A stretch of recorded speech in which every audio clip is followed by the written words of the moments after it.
ಇನ್ನು ಜಮ್ಮು ಕಾಶ್ಮೀರದ ಅಖ್ನೂರ್ನಲ್ಲೂ ಕೂಡ ಬಿಡಿ ಭಾಗಗಳು ಪತ್ತೆಯಾಗಿದೆ. ಏನು ಪಾಕಿಸ್ತಾನ ಅಟ್ಯಾಕ್ ಮಾಡಿತು ಮಿಸೈಲ್ಸ್ಗಳು, ಅದನ್ನ ಭಾರತೀಯ ಸೇನೆ ಹೊಡೆದುರುಳಿಸಿತ್ತು.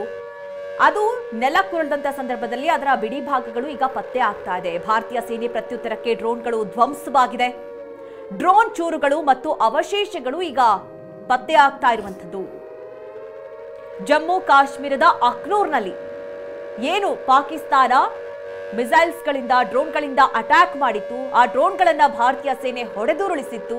ಅದರ ಬಿಡಿ ಭಾಗಗಳು ಈಗ ಪತ್ತೆ ಆಗ್ತಾ ಇದೆ. ಅದನ್ನ ಸೇನೆ ಅಲ್ಲಿನ ಅಧಿಕಾರಿಗಳು ಕಲೆಕ್ಟ್ ಮಾಡಿದ್ದಾರೆ.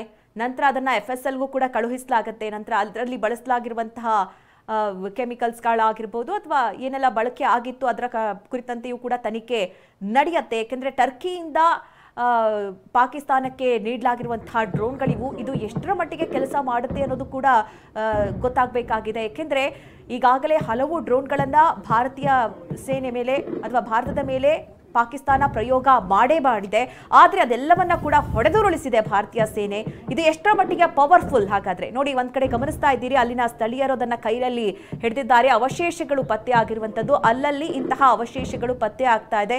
ಅಲ್ಲಿ ಸುತ್ತಮುತ್ತ ನಾಗರಿಕರು ವಾಸವಾಗಿರುವಂತಹ ಪ್ರದೇಶ, ಅದರಲ್ಲೂ ಕೆಲವೊಂದು ಭಾಗದಲ್ಲಿ ಏನು ಜಮೀನು ಗದ್ದೆ ಹೊಲ ಇದೆ, ಇಂತಹ ಭಾಗದಲ್ಲಿ ಅಂತಹ ಅವಶೇಷಗಳು ಪತ್ತೆ ಆಗಿದೆ. ಅಂತಹದನ್ನ ಗಮನಿಸಿದಂತಹ ಸ್ಥಳೀಯರು ಅದನ್ನ ಕೈಯಲ್ಲಿ ಹಿಡಿದಿರುವಂತಹ ದೃಶ್ಯಗಳು, ನಂತರ ಇದನ್ನ ಅಧಿಕಾರಿಗಳು ಕಲೆಕ್ಟ್ ಮಾಡ್ಕೊಳ್ತಾರೆ. ನಂತರ ಇದಕ್ಕೆ ಕುರಿತಂತೆ ತನಿಖೆ ಕೂಡ ನಡೆಸ್ತಾರೆ. ಒಂದು ಕಡೆ ಟರ್ಕಿಯಿಂದ ಕೊಟ್ಟಂತಹ ಡ್ರೋನ್ಗಳಾಗಿರಬಹುದು, ಮತ್ತೆ ಚೀನಾ ಮಾಡೆಲ್ಸ್ಗಳು ಎಲ್ಲವೂ ಕೂಡ ಎಷ್ಟು ಪಾಕಿಸ್ತಾನಕ್ಕೆ ಸಹಾಯಕಾರಿ ಆಗ್ತಾ ಇದೆ ಅಂತ ನೀವು ಕೂಡ ಗಮನಿಸ್ತಾ ಇದ್ದೀರಿ. ಯಾಕೆಂದ್ರೆ ಒಂದೇ ಕ್ಷಣಾರ್ಧದಲ್ಲೇ ಭಾರತೀಯ ಸೇನೆ ಅದೆಲ್ಲವನ್ನ ಕೂಡ ಹೊಡೆದುರುಳಿಸ್ತಾ ಇದೆ.